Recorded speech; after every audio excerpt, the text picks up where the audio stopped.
আসসালামু আলাইকুম। আপনারা সবাই কেমন আছেন? নিশ্চয়ই খুব ভালো আছেন।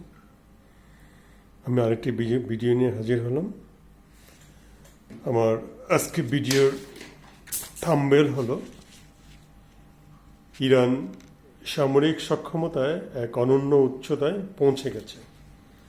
আসলেই তাই। আমরা প্রতি বছরই সামরিক র্যাঙ্কিং করি। তাতে দেখা যায় যে বরাবরের মতোই মার্কিন যুক্তরাষ্ট্র 1 নম্বরে থাকে, রাশিয়া 2 নম্বর, চীন 3 নম্বর, ভারত 4 নম্বর, এভাবে জাপান, দক্ষিণ কোরিয়া, ফ্রান্স, জার্মানি, তুরস্ক, পাকিস্তান। সম্ভবত ইরানের সামরিক র্যাঙ্কিং 14 নম্বরে 2026-এ। তো আমি বলবো এটা হয়তো কাগজে কলমের হিসাব, কারণ আমরা বিশ্বের অনেকেই জানি না আসলে ইরানের শক্তিমত্তাটা কতটুকু, অর্থাৎ তার সব শক্তি সে কি প্রকাশ করছে বিশ্বের কাছে? মোটেই কিন্তু সেটা না, সেটা কিন্তু করছে না। তার ভিতরে ভিতরে অনেকগুলো গোপন অস্ত্র আছে যেটা আমরা অনেকেই জানি না। যদিও মার্কিন যুক্তরাষ্ট্রের সিআইএ এজেন্ট সবসময় চোখ ওখানে দিয়েই রাখে, কিন্তু তাদের পক্ষেও সম্ভব হচ্ছে না। তাদের অনেকগুলো সুপ্ত বা লুকায়িত অস্ত্র ভাণ্ডার আছে যেটা অনেকেই জানে না। তো শুধু একটা জিনিস জানি, যেটা তাদের মিসাইল সিটি, অর্থাৎ তাদের লক্ষ লক্ষ মিসাইল, বিভিন্ন দূরপাল্লার, স্বল্প, মাঝারি এবং দীর্ঘপথের দূরপাল্লার মাঝারি মিসাইল আছে তাদের। তো এটা দিয়ে তারা যে কোনো দেশের সাথে যুদ্ধ জড়াইলে সেই দেশ ধ্বংসলীলায় পরিণত হবে, যেটা আমরা গত বছরের জুন মাসে দেখতে পেয়েছি। ইসরায়েলের উপরে ইরানের যে আক্রমণ হয়েছিল, সে এই আক্রমণে ইসরায়েলের তেল আবিব শহর থেকে শুরু করে আরও বেশ কিছু শহর একবারে ধ্বংসস্তূপে পরিণত হয়েছে।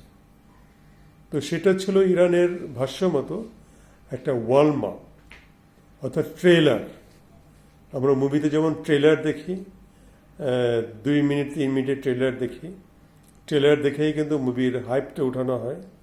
পরবর্তী যখন মুভিটা দেখা হয় 2-2.5 ঘন্টা বা 3 ঘন্টার, তখন আমরা বুঝতে পারি মুভিটা কতটুকু মাসালার সম্পৃক্ত ছিল এবং মানুষের বিনোদনে ভরপুর ছিল। ঠিক তেমনি ইরানেরও জুন মাসের ইসরায়েলের যে আক্রমণটা ছিল সেটা একটা ট্রেলার ছিল মাত্র।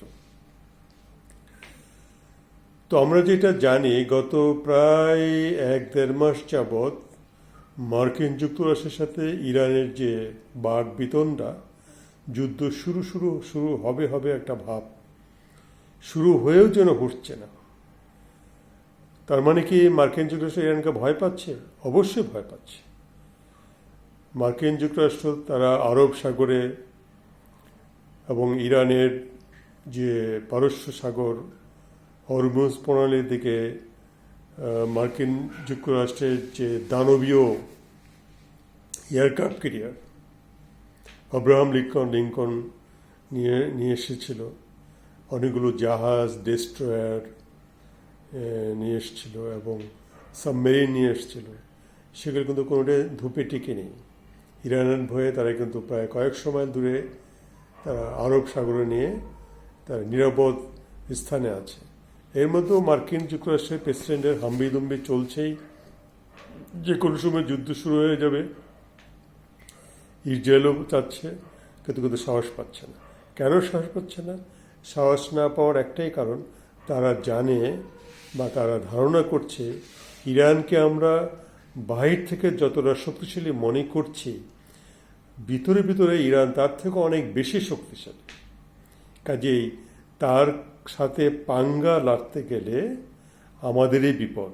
এটা মার্কিন যুক্তরাষ্ট্র এবং তাদের কংগ্রেস থেকে শুরু করে পেন্টাগন, সবাই তারা এটা গবেষণা করছে এবং গবেষণা করে তারা এই যুদ্ধ করার ব্যাপারে তারা কোনো রকমের সিদ্ধান্ত নিতে পারছে না। তারা ইরানকে রীতিমতো ভয় পাচ্ছে। আসলেই ইরান বর্তমান পৃথিবীতে তারা এক তারা সত্যি একটা বিস্ময়কর অবস্থার মধ্যে আছে। তারা সমুদ্রের ভিতরে, পানির ভিতরে তারা মিসাইল সিটি তৈরি করেছে। তারা পাহাড়ের ভিতরে প্রায় 5 থেকে 600 ফুট নিচে, মাটির নিচে তারা একাধিক মিসাইল সিটি করেছে। জানা যাচ্ছে প্রায় 6টি মিসাইল সিটি তাদের আছে। পৃথিবীতে আমার জানা মতে আজ অবধি কোনো দেশের মাটির নিচে মিসাইল সিটি আছে কিনা আমার জানা নাই, থাকলেও থাকতে পারে, তবে ইরানের মতো তো বৃহৎ পরিসরে নেই কখনোই।